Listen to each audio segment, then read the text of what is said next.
is influence.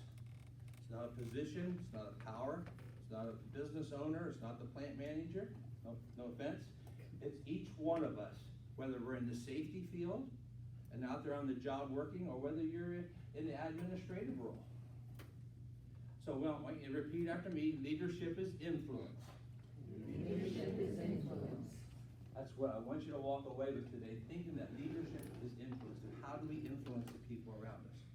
I retired after 37 years of PPL, and believe me, I walked away with a wonderful career. Am I an expert? Absolutely not. I love to write up Matthew or whoever gave me, but really, I'm a work in action. So I live in Montana. My wife and I have been married for 45 years, consecutively. And I believe in teaching and training, you gotta have fun. That's what sticks in your mind. Sometimes we often overlook that as supervisors because we have so much work to get done. We have so much, we want to build relationships, but I don't have time to build relationships. I want to invest in my employees, but I don't have time to invest in my employees. Or maybe I don't know how to invest in my employees. So before I retired, I got to be a part of the John Maxwell University. Anybody familiar with John Maxwell books? Raise your hand. The 21 Irrefutable Laws of Leadership is the #1 leadership book in the world. And it's rated, you know, everybody thinks, they got all kinds of them. I immediately joined the university, got my certificate at age 60. I was online almost every day. Every Saturday, my wife would say, aren't you gonna stop studying? I said, no, I love this stuff. I love leadership. And I want to be successful. So after 24 years of pushing coal, working with linemen, working out in the field, I wanted to take a supervisory role. Do you have anybody here in that vein that you went for years and never thought you'd be a supervisor, but now you want to be a frontline leader? Nobody here that way? So I want to ask you, who in this room is a leader? Raise your hand. Hi. Wow, this is the first group that has ever done that. I've had groups like maybe 3 out of 40 will raise their hand. We are leaders, aren't we? We lead our lives. It's a choice. I didn't get that when I got married. I didn't realize my wife was going to expect me to help influence this, you know? I come from a farm country spot where we had chicken and waffles every Sunday. My wife burns water. I expected certain things and she expected certain things. And you can imagine for 10 years, there was a lot of this. And really, leadership comes down to people and relationships. Leadership is relational. So the more relationships I build, the more access, just like the chamber is doing for me, and you all are doing for the chamber, we're building relationships. Leaders are connectors. So turn to the person beside you and say, leadership is relational. Leadership is relational. And now you turn back to them and say, you need to get better at it. I know. I need to get better at it. Andrew Carnegie had 2,500 cards in his Rolodex, one of the richest men in 1920, 30, 10. 2,500 contacts. That's leadership. That's relational. That's impressive. And when I started the Scrubber Project over here, I was a part of it. I didn't start it. I soon found out I needed to know as many people as I could. That I built a rapport so that I can have them influence me and I can influence them. Does that make sense? Are we on board? Leadership is influence. Who here has had a supervisor, boss, owner that you said, I would work for him every day of the week? I hope he never leaves, real high. I hope he never leaves. You are blessed. You know what I'm talking about then, don't you? You know what I'm talking about. And we hear all these sayings on LinkedIn, you know, people don't leave their companies, they leave their bosses, all that stuff. And it really fascinated me because I hear all these people downtrodden millennials. I'm like, get over it. We're all people. We're all human. Yeah. So I needed to learn to value my wife for who she is, not who I wanted her to be. You know, Mrs. Housewife, you know, I do the outside work, she does the inside. We have all these preconceptions, this perceived wisdom that, maybe things don't really fly that way. And so learning to value her for who she is has helped me change my life. It has changed my happiness in my life. It has helped me change my time management in my life. Because you know, when you listen, you learn things. Who here is a natural born listener? Oh, I love it. Me neither. I'm in the same mode. I mean, I got too many things. If you caught a 500-pound tuna, I caught a 650-pound tuna. You know, when I always got to beat your story, and while we're talking, I'm already forgetting what you're saying, and I'm already knowing what I'm going to say because I want to impress you. I want you to know that we're thinking that what happened at work last night. So leaders are listeners, right? And leaders are readers. So it really comes down to if you're going to be a leader, whose court is the ball in? Who's responsible for your leadership? You are. I am. And when I change, things change around me.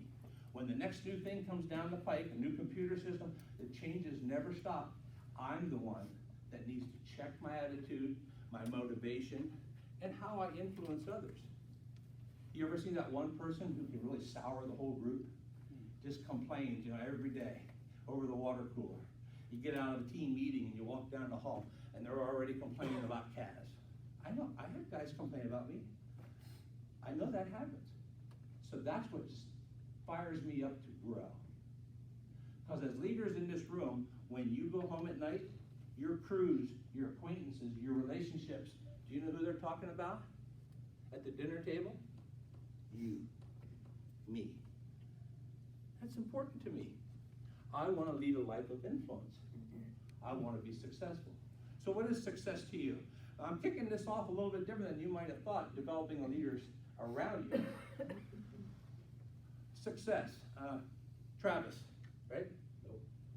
Travis, what is success for you? Oh, you did that on purpose. Achieving your goals. Achieving? What goals? Well, it would depend on what you're trying to have success in. Okay, what goals have you set that you have been successful at achieving? Been successful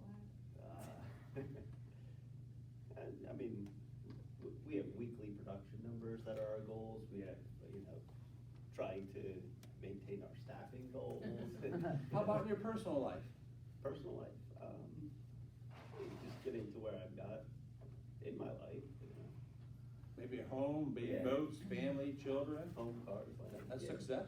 Yeah. How about in the community life? How have you been successful in the community life? Coach any teams or anything? Yeah. You do what? No.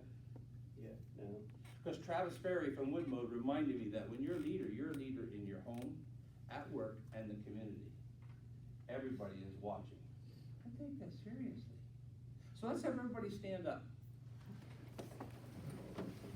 You didn't expect to come here and fall asleep, did you? By the way, if you have bathrooms, you know where they're at. If you need to take a cell phone, please just take it outside and use it. We're only going to be here for 3.5 hours, so we have a limited time now. So when I meet somebody, and this is important for developing the leaders around you. So when I meet somebody like Bryn? Mm-hmm. How do you spell Bryn? B-R-Y-N-E. B-R-Y-N-E. I didn't think of it. But Bryn, it's nice to meet you. Tell me where are you from? I am from Scranton, PA, originally, Oh. but now I live here in Bloomsburg. Nice. Any family up there, or? Oh yeah, my sisters and my mom are still all up in Scranton. Do you like Scranton? I do. Sometimes when we move away, it's like, how does Scranton compare to here? It's bigger, a Yeah. little more post-industrial than Oh, here. yeah. This is a lot more farm-ish. So the first thing I ask her is about her from or family, F. And I do this all across the nation at almost every meeting. And I have learned to do it automatically. So I ask the person about where they're from or their family. O, occupation, what do you do? What I do, I am a development manager. What does a development manager do? I make relationships and connect people to resources and do strategic planning, like organized design. Leaders are connectors. So in the leadership scale, I don't normally ask this, but I got to because I love your enthusiasm. How's your leadership skills? I think they're pretty pretty good. I can use, I can always get better. I can always get better. Humility, you're seeing some great leadership stuff here, right? Thank you so much for letting me put you on the spot. I know you weren't ready for it. So it's family or from, occupation, what do you do for fun? Recreation. What do I do for fun? That's what I said. I'm teasing you. What do you mean you paint? I paint wood. Flat art? Hmm? Flat art? Yeah, right. Train cars? No, no. Painting like canvas, mostly portraits. Hey, and then, portraits? Mhm. Oh, that's fascinating. How did you get this skill? I just stuck it out myself. Find any mentors? My son is in art school. Oh, okay. Your son is your mentor. I like that idea. Yeah. Good. And the last part is M, F-O-R-M. What is your message? What is your mantra? What is Bryn all about? What makes you tick? What's near and dear to your heart? I always want to be put to the best use, right? Like, I always want to make sure I'm giving as much as I can to my community. Your supervisor's not in the room, is he? No. Okay. No. That's awesome. That's really. I'm teasing with you there, though. That's awesome. That's how I get to know somebody. And I practice my skills, if you notice how I stood. I'm a farmer.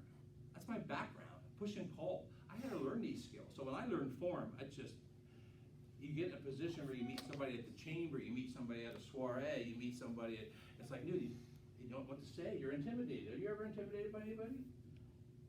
I should have known, tall guys don't get that too much. Anybody intimidated when they get somewhere and they like, what am I gonna say? I don't know him, I'm not in that world. Thank you, let's hear a round of applause for Bryn. Go ahead and have a seat. Every discipline affects every discipline. And the reason we did that 10-minute exercise is, how do we develop leaders around us? I didn't realize the importance of that. I didn't realize the linemen in the electric industry all had mentors. Because there's no book that says how do you replace 30 poles in a hurricane in Puerto Rico. So there's mentoring and there's grandfathering. Who has been the most important person in your life to help you get to where you're at today? And why?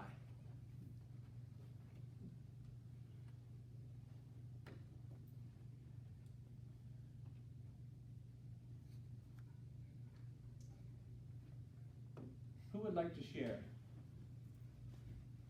Thank you. I would say my mom.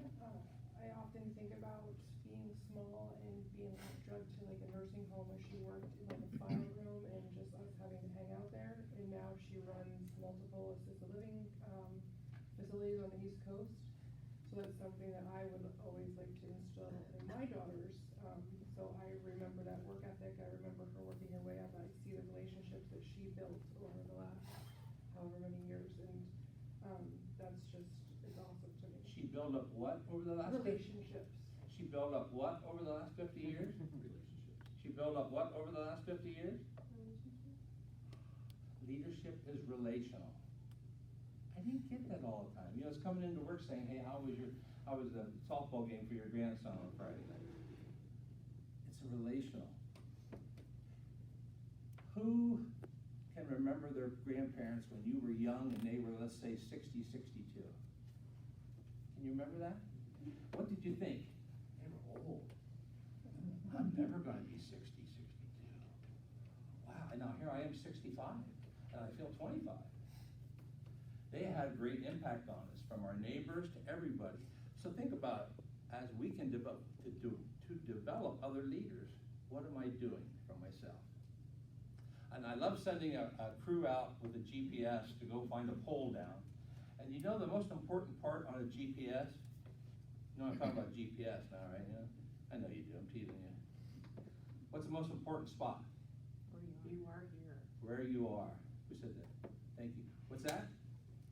So you are here. Yeah, you are here. That's what, if you don't have that, you can't get to there. I remember we had a 63 Dodge. My dad drove us from Milton, PA, the biggest vacation ever, Ocean City, New Jersey. Now people do that in a day.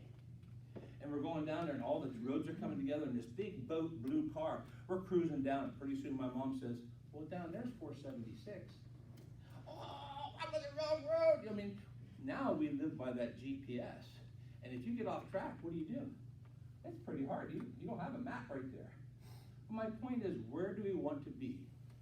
Do you know what the next 5 years of your life are going to be like? The exact same as the last 5 years if you don't do something different. And so that's what really people are looking at when we're trying to develop them. First, CAS has to change. I have to value people for who they are. I need to add value to them. These are 3 great points here. I have to value people for who they are. Take good notes, because when you go home at the end of the day, you're going to want to review it. Second of all, I got to add value to them. So if I'm going to add value to one of my employees, how can you add value to your employee? Who haven't I picked on yet? Who wants to pick on? Who? Give them more responsibility? Responsibilities? Well, I don't have time to do that. I got to get this job done myself. I'll do it better. I'll do it faster, and it'll be done on time. I don't have time for responsibility, but that's a great one. Those people out there are waiting for you to give them more. Now, not everybody. Are you familiar with the Pareto principle? The Pareto principle is 80-20. I put 80% of my effort into the top 20. Because those are the ones that are going to take it to the next step. Those are the ones that want to. Like all you here today, you came because you wanted to. It's a big difference. The 80-20 principle is a really time-saving principle. But we want to grow, help others grow. So we value them from the heart. They come in with whatever gear they're wearing, and you go, that's not my style. That's okay. Do I add value to them? You add responsibilities. What else could you add value to an employee? If you're trying to bring somebody up along to replace you, what would you want them to know? I'm sorry, sir? Len. Len? Yes. Len, may I pick on you? Absolutely. Okay. What can you provide to an employee coming up? I would ask them to shadow me. Okay. So I can mentor them. You'll be giving them time. Yes. Okay. What else? Yeah. Ownership to be creative. Let them to be able to make mistakes.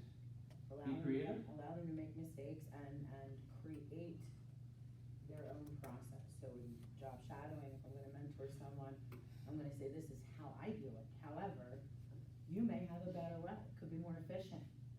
Let's do something together. Yep, and I love my father, but he never let me change the brakes on my car. He didn't have time. This was back in the 50s. He came home from work. He had, it's okay. That was an era of culture. Today, people want to know you want them, and that's from an inside here thing. And do we need them? And everywhere I go, we need more employees for every kind of thing. So when we show them that we value them, that's how we can develop them. Because we have to know our why first. Are you familiar with the Golden Circle, Simon Sinek? What, how, why? But anyway, they'll say millennials need to know their why. They don't necessarily want to buy a house. They don't want to do these and take loans. They just want to know their why, and they want to go home and work at their own pace. Well, that's good for me to understand. I need to value them for who they are. But I want to add value to them. Responsibilities, ownership. What else can you add to someone new coming on the job to add value to them? How about resources? How about tools? How about schools? How about classes? How about investing in them? See, when we invest in our employees, we're investing in them as people. Do they always stay? No. But that's not really my call. I just gotta be the best leader that I can be. Leadership grows in a day, every day, not in a day. And everybody in this room has a different level of leadership. Some have skills in decision making, some have skills in analyzing, some have skills in relations. Who here is my natural born readers? 1, 2, 3, 4, 5. You know you learn stuff when you read? In high school, I read this many books. I did every book report the night before from the inside cover. I was an A student, but I got C grade. Now I want you to listen to the story to you apply to your new employees or employees that you know have potential. Because we're going to talk a little bit more about that. All I wanted to do was graduate, go to Chef Boyardee and make $2 an hour. In 1971, I made $2 an hour, raising a family of 4. Yeah. My wife then went to work at Prudential and she was making $3 an hour. That rubbed my rhubarb. So I went about to get hired, and I got hired by PP&L, which I loved that working there. Not that I didn't have bad things happen, but there's always things happen in life. We all have the same win. I was always an overachiever. And I love training people. I love to get them hands in there. Has anybody here ever had somebody teach you a computer thing, but they did it and you had to watch? And what did you learn? You say, get out of the way, I gotta do this myself. And maybe I could do it 20 times, but I'll have it down pat, make it my own. Or maybe I don't like to go to that drive, I'm gonna go through this drive, down to this drive, this is how I like to get to my file. It's appreciating people for who they are. So my wife hates it when I teach her something new on the computer. I mean, I even know when we sit down, this is gonna be ugly. I mean, it's like, oh no, this is gonna be bad. But I have learned to let her in the driver's seat. And I have learned how to explain to her and slowly and drag that over so that she gets it. But you know, once you do that, you never have to do it again. Time management. It takes a sacrifice. Leaders know how to sacrifice. So to develop your people, it's gonna take sacrifice. And in the long run, that's what we're after. Because see, leadership is a marathon. All these people coming through and we're helping, it's a marathon. But I don't just want to lead followers, I want to lead multipliers. I want everybody on my staff to be a leader that I have helped build them in who they can be. And one great way to do that is provide a resource, books. Or how about an automobile inventory? Mary Kay said she doesn't travel anywhere on the road without an audio in there. And there are so many YouTube Reds and so many, and they're fascinating. I can almost quote you stuff from off what speakers have said. So I would much rather listen to that, but you can learn a lot just by listening to motivational, inspirational messages. So the automobile university is awesome. And so I try to teach my grandchildren that. I try to teach anybody around me. And take it and use what works for me. What's really important is you take everything from today and you make it better. This is not the gospel. This is not perfect. I'm Kaz. But I do have that heart to inspire you to develop those leaders around you. So the workbook I have, well, first of all, everybody should have got an eyeglass cleaner. My wife said that was a great idea about a couple months ago. So men are notorious for not cleaning their glasses. And the rule, the statement today, I don't want to leave today without everybody having a little golden nugget. If you have glasses, hold them up. If you don't have glasses, hold up your eyeglass cleaner with me. This is a saying, and it says, how we see ourselves determines how we see others. What does that mean? Somebody explain that for me. Go ahead, put them back on or clean your glasses if you need. How we see ourselves determines how we see others. If we're not a trusting person, and if we look inner first, and if you're not trusting, or if you don't feel that you're trustworthy, you can't trust or see that same attribute in someone else. Sure, absolutely. It can't be any better than that. When I look at somebody else, either if I feel I'm very trustworthy and they aren't, it jumps right out. Or if they are, it jumps right out. That's the kind of person I want on my team. So really, when we're developing our leaders, we're talking about team building. Simon Sinek says a team is not a group of people who work together. A team is a group of people who trust each other. Means when we go out the hallway today, not complaining or condemning or criticizing. But that's human nature. It's easy. I can remember the first time I complained about my wife's cooking. You know how that went? Not good. So Kaz, just stop being a complainer. Everything that I try to teach or train or workshop through is stuff that I had to learn to do to improve my life to get where it's at today. I want to be successful, but I also want to live a life of significance. And when you help others develop, you are living a life of significance. So here's my miniature workshop on developing the leaders around you. I should stop. Any questions? What have I spurred you to ask a question in your mind?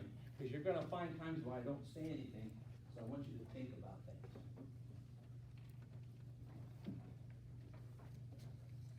Are we having fun? If you're having fun, say I'm having fun. Ooh, that's a pretty good amount. Thank you very much.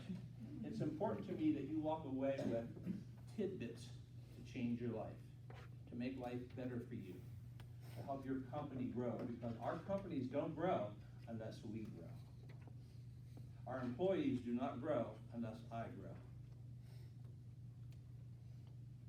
So, why do we need to create more leaders?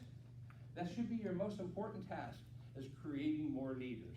James Hunter in the Servant Leadership book, the first duty of every person in this room is to create more leaders. And if everybody on your team is a leader, when they walk out of the room and they take the bull by the horns, they accept responsibility. They know that Kaz has their back. That's what builds teams. You know when you build a home? Who here is building a home? Anybody in the home building? When do you build your home? When did you build it? He's a home builder. He's a home builder. When does a new homeowner build their home? When they get their financing? Yeah, before it's built. They're sitting at the kitchen table saying, honey, I want a Cape Cod, I want a pool, I want 3 acres. Every home is built before it's built. It's a famous Jim Rohn saying. Every team is built before it's built. I, as a leader, need to orchestrate that, to develop them. Number 2, the closest to the leader will determine the success of that leader.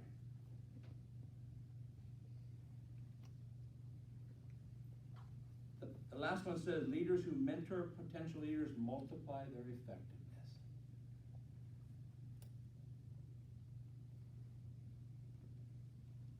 Let's look. So that's the why. I said earlier about Simon Sinek and the what, how, why. Number 2 is how. How do we create more leaders? The mentor should provide growth opportunities.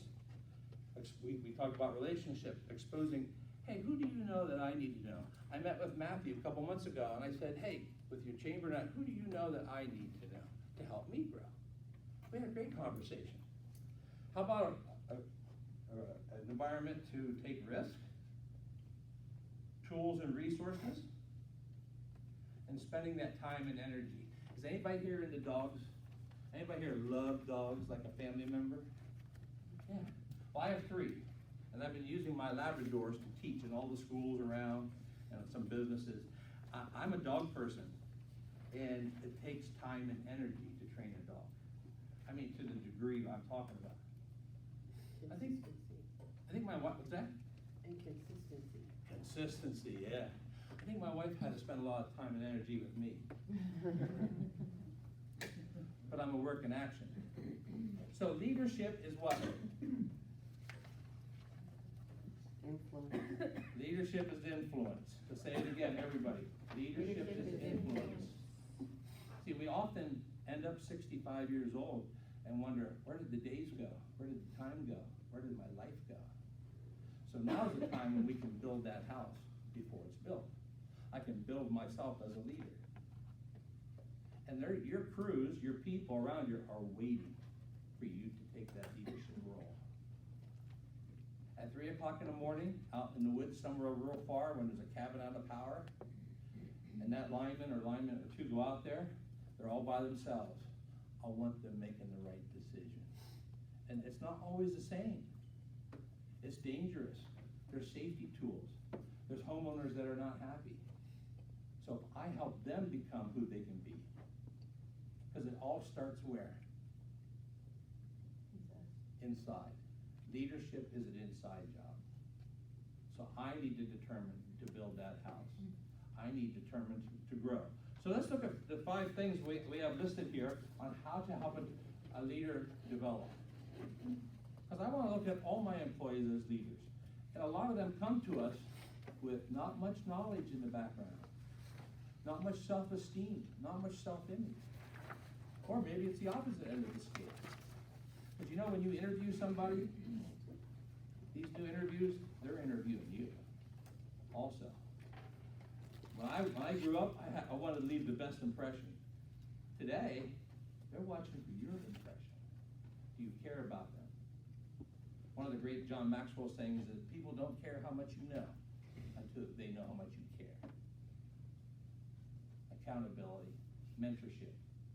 So let's look at a couple of these. I'm not going to read every one of those. So we're on page 2. It says number 3 at the top, the 5 key steps of turning producers into reproducers. Who will read that first one for me? Just go ahead and jump in. It is easier to teach what is right than to do what is right. No matter what you teach the child, he insists on acting like his parents. Travel agents tell you about the trip, tour guides show you the trip. When what I do and what I say matches, clarity follows. Consistency, right? So why is that important to you? Why is consistency important to you? As if I was going to be developing a leader around me, consistency. How would you put that in application to teach the group? Well, nobody learns what to do correctly if you don't do it over and over the same way.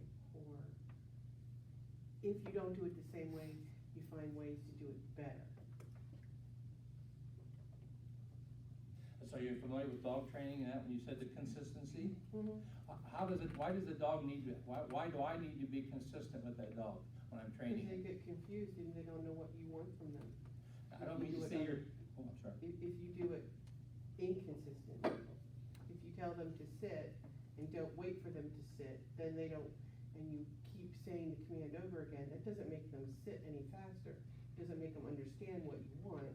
You have to wait till they, and then once they do the command, then you have to reward them positively. Awesome. Yeah, you can help me teach the next class. I like that. And I don't want to compare dogs to people. Please don't do that. I love dogs and I love dog training. But there's a lot of principles you can apply. I never give a command I won't enforce. Wow. It means I won't tell my dog 10 times to come here. After the second time, if he doesn't come here, I'm not saying it anymore. My grandchildren, they get told twice, pick up their toys. After that, we do it together. I'm not going to keep doing it. So that consistency is important. But your leaders are looking at you for consistency. Are you coming into work every day with attitude, motivated, caring? And let's face it, we don't all wake up every morning with that attitude, do we? So it's about personal development. But you didn't think about when you came today how to develop others. It's really about your own personal development. Or maybe you did. So the first thing we got to do is we got to model the example. And these are the 5 M's. I've heard that it's not right to pick up another man's wallet when he hasn't lost it yet. Do I model the example? I remember my grandson sitting in the back seat getting to the red light at the Lewisburg River Bridge, and the guy in front of me didn't go. He said, "Oh, you're horning him, Pat." Like, who teaches you this stuff? The horn blowing, that doesn't do anything. It irritates them, it irritates me. You know, but we're so influenced. You know, peer pressure doesn't stop at age 21 or 41 or 61. So we are talking about building a leadership culture in your company. Do I have all the answers? No. Do I have a lot of tools to provide? I do. My computer dude says, you have 97,000 files on there. He said, I got to transfer over. Just my little home computer. He's like, what are you doing? I have so much information that I love to study. I love to read. I love to learn. And today, I would love it for you to give me feedback. If you go away and you contact me through my website or however you call me, want to have a coffee, I just want to help. This is not a money thing. This is about Kaz living a significant life. And I think I got some really good stuff. I made some really bad judgments back in years ago, but I learned from them. So we want to model the example. Work on yourself more than you work on others. I never realized that. Only John can change John. We can influence through consistency and modeling that example. Let's look down at the next one, mentoring. So when you're looking for somebody to mentor, when you are, and then, this is for you as to grow your mentoring skills. Maturity, identifies in themselves what is required to mentor. If I'm going to mentor someone, do I have the tools to help them?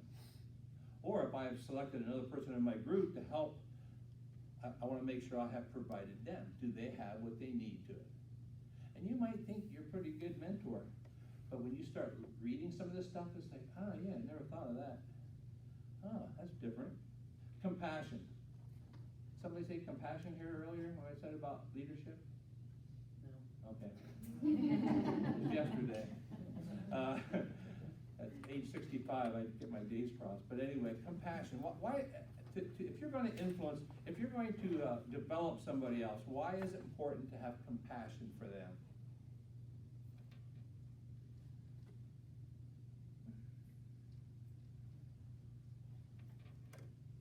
Well, you need to have passion in whatever you do so that that person is interested. And if you have compassion for someone, you have passion for seeing them move forward and understand what tools they need in watching them if you're gonna mentor them. So being able to instill a passion for the job in them and providing them with the tools or the resources so that they can move forward in a leadership position and even go above and beyond yourself. Let's say a round of applause. That was really good. Come on, real quick round of applause. Thank you. Thank you. Compassion, you know, we're so busy. That text message, I try to teach my grandchildren, when you send a text message out to 42 other football team players, they immediately think they're gonna hit 42, so now you're up to 42 times 42. Who's my math person? A lot. But you know, think about it. And we expect, oh, you know, they're just sitting there listening to it. They're just sitting there waiting for my text. You ever think that? I'm gonna send a text to my wife, you know, I'm driving home. I just expect she's there waiting for me to text her. And an hour later, I'm like, what were you doing? You didn't answer my text. You know? So we need to have that compassion for people. We need to have a true love for people here. That rapport. That's why I taught you form. And the best thing you can do with form is practice it and teach somebody else. You have somebody on your staff that meets a lot of people, goes to these meetings and events, teach them that. It'd be amazing. After about the 20th time, it's automatic. You're on the phone. I was customer service dispatcher PPL, and the lady on Thanksgiving Day called in. She's out of power, and her 20-pound turkey is in the oven, and she is not happy. I want my power. Well, where are you, ma'am? She said, I'm in the woods out by McClure. I said, where's McClure? You know what I mean? But she expected me to jump in the truck and go put on power on. I don't know how to do that. So how do you have compassion at it 20 times a day? It comes from self-improvement. It comes from growth. It comes from self-awareness. Where am I at and where do I want to be? So the second step is those mentoring skills. Let's go over to page 3, the top. When you look for a mentee, you can use these here little points or come up with ones of your own. Would you pick a person that you're going to mentor to have character? Scott? Yeah. Why? You want somebody that is gonna be personable and others are gonna look up to and see as a future leader. So now we're talking about our what? What are we going to do? How are we going to change? How are we going to help change this? We're going to look for a person that we're going to invest into because it saves us time in the long run. Character. A person who automatically has influence. How many have seen that already in the baseball field or anywhere, any tradition? Maybe out paintball. There's just some people have natural leadership. They're not yelling. They don't know everything, but they bring the group together because they care. See, success leaves clues. And I watch other successful speakers or comedians or night show hosts, how they connect with people, because leadership is relational. It's not up for them to change to meet my style. It's up for me to know what their style is and find a method to influence. Not everybody wants a baseball hat for a prize. Not everybody wants a hoagie. Not everybody wants to be praised in front of everybody, do they? Some don't like that.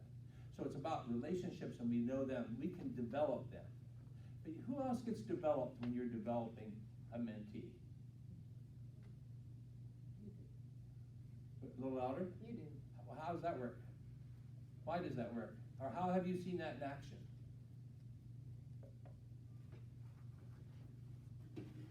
I know you're full of ideas, I can see it. No. You got lots going on there. I had a supervisor who was afraid to let anybody know her job. I was like right under her, so like if she would go away or something, that should have been something I should be able to do. But she was so afraid to let anybody in and teach them what she did, because she was afraid she'd lose her job if somebody did it better, kind of thing. So it's like, if you don't have courage in yourself and your abilities to know that you can give that information and that education to somebody else, and so what if they go past you? Well, maybe that was what they were supposed to do, and that should look good on you, that you were able to help them see what they were to do in life, and that may just be what they were to do in life, and you were to be there just at that spot to give them that push to push them forward, because this is maybe just what you were supposed to do then. I don't know. Is that what you meant? Yep. Service to others leads to greatness. And when I mean greatness, I don't mean a title, I don't mean a kingship, I just mean it's very successful in your life. Every day in dog training, when I'm done at the end of the day, I make sure my dog has a win. Think about that in life practices. I always want my nice meeting you, thanks for being here. You betcha. Every day my grandson wants to have a win. I always end the day with a win. Now, I'm not saying you can do that every time at work, but think about that. When you're mentoring somebody, make sure they end with a win. Feedback is good, but you cannot give feedback unless you have a relationship, and if you want it to be influence. Or what I like to say is, unsolicited criticism is like a drive-by shooting. Hurts a lot less, they take it much better when you have a relationship with them. And it takes time. You're not gonna go back tomorrow and have a silver bullet. So there's a list of skills for the effective mentee you wanna look for. Those are just through the university, you make them better, you add to them. The last one is monitoring. Why is it important to monitor the people you're mentoring? What is monitoring?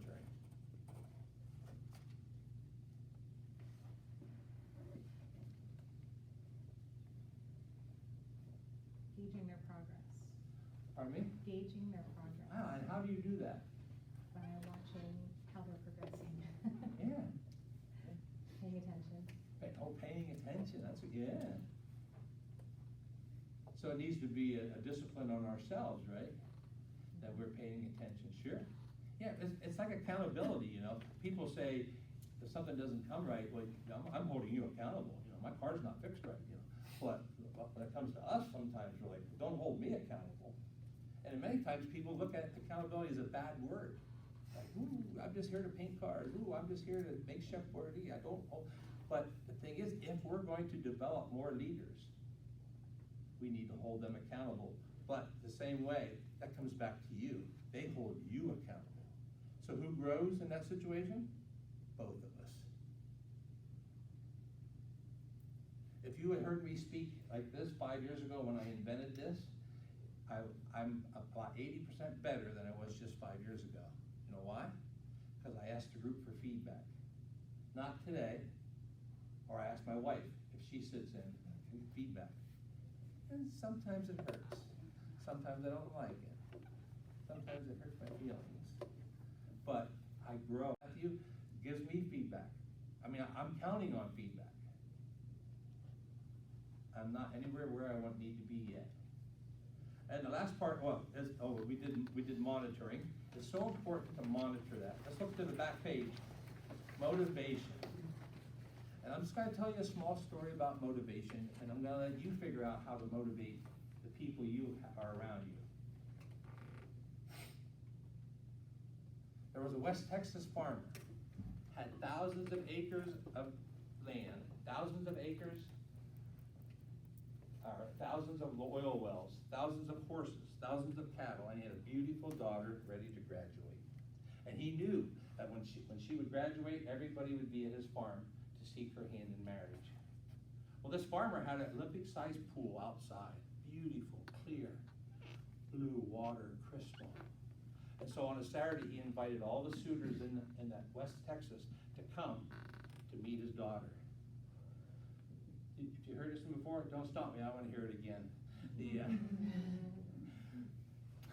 The day of the event, he filled the pool with turtles, snakes, black moss, tadpoles, alligators. It was muck everywhere. And so he told them, the first person that jumps into this pool, swims the length and comes out, I will give you $1 million, 1 million cattle, 1 million oil wells, or the hand of my daughter. He no sooner said that and he heard a splash. Now there was hundreds in the crowd, but he heard a splash and immediately heard a splash at the other end of the pool. And the West Texas rancher said, wow, he said, you are really motivated. He said, so what do you want? Do you want the hand of my daughter? No. Do you want 1,000 acres? No. Do you want 1,000 head of cattle? No. Well, for goodness sakes, what do you want? And the guy said, I just want the name of the dude that pushed me in. You see, he was motivated.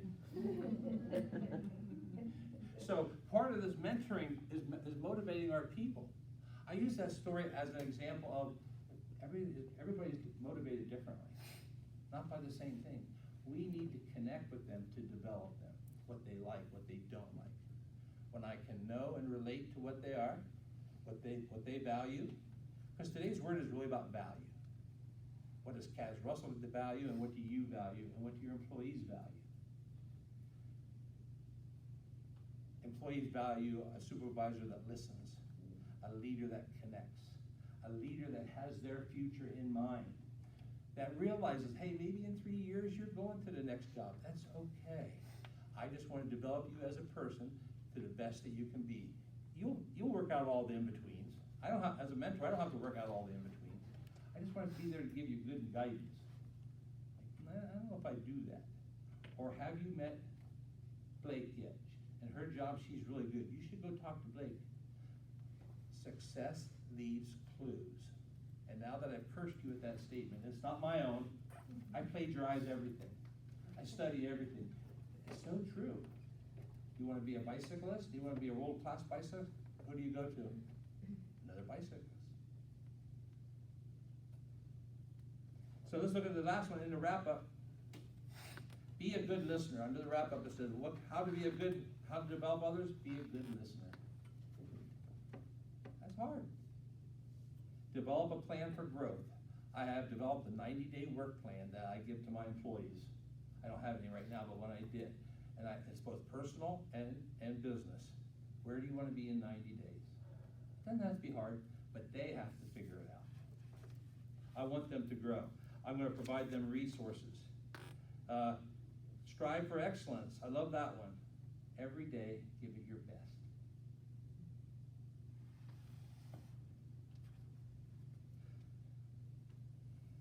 The bottom line there on the bottom sentence says, leaving a legacy.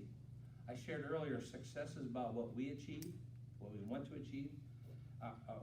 Significance is about what we help others achieve. And the legacy is about people, leaving a legacy, live a life that serves as an example of what an exceptional life could look like. It's like planting a tree. The tree provides seeds for future generations. Don't we want our organizations to keep on growing? Because someday you're going to retire. And who's going to take your place? It's about leaving that legacy. Inch by inch, it's a cinch. Yard by yard, it's very hard. I really hope today that we've inspired you and motivated you to think about developing your employees. This is just the tip of the iceberg. I hope you got some golden nuggets that you can use, and I want to thank you all for coming here. I know Matt kept saying, there's one more. The group kept building. I hope today you make some relationships in this room. I often do form in the room, but it takes up like 15 minutes because people don't stop talking. It's amazing. And so I have, as a retiree, a country boy from Pennsylvania, I have been flying around the country doing workshops like this. And it's like so rewarding to help other people grow. You will only be as good in life as you are a leader in life. And it's up to you to figure out those characteristics that define your quality of leadership. I wanna thank everybody for here, thank the chamber, let's give the chamber a round of applause for working with Kaz. I walked in their office and said, hey, I'm Kaz Russell, and I'm the leadership speaker. It's really, really great, it's really great. I hope you stay connected or contact me. I'm not gonna do any sales pitch. I have workshops, I have seminars, I have all kinds of stuff. I know, that's not, today it's about you. And when your employees know it's about them, when you encourage them, you'll find that you don't need that encouragement. Thank you very much. Thank you. Take this and make it better. Teach somebody back at your company.